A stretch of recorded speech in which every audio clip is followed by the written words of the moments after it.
Par une chaude journée d'été, nous enduisons notre peau d'écran solaire pour la protéger du soleil. Et il fait vraiment bien son travail, n'est-ce pas? Eh bien, la Terre a quelque chose ressemblant à l'écran solaire. Il s'agit de la couche d'ozone.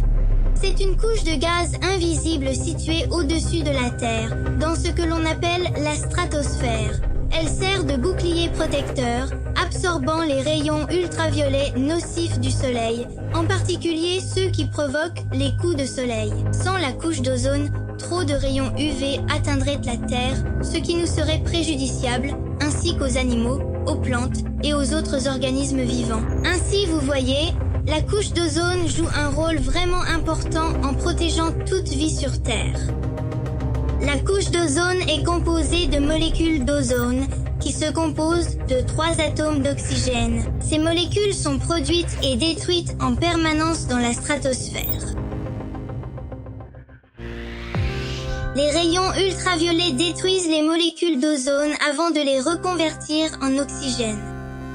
Mais dans les années 70, les scientifiques ont détecté un problème. Des gaz issus de produits chimiques créés par l'homme détruisaient les molécules d'ozone. Ces produits sont appelés substances qui appauvrissent la couche d'ozone et les pires d'entre elles sont les CFC ou chlorofluorocarbone. À l'époque, les CFC étaient utilisés dans des milliers de produits courants, des climatiseurs aux réfrigérateurs, en passant par les bombes aérosols et même les inhalateurs des patients asthmatiques.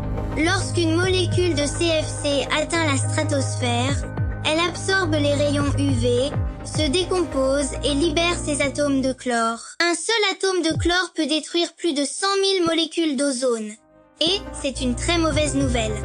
Lorsque de nombreux CFC ont été émis dans l'atmosphère, les molécules d'ozone ont été détruites beaucoup plus rapidement qu'elles n'ont été créées, ce qui a perturbé l'équilibre naturel. Cela a fini par causer un gros problème, un énorme trou dans la couche d'ozone au-dessus de l'Antarctique. Mais pas de panique, ce qui s'est passé après est incroyable.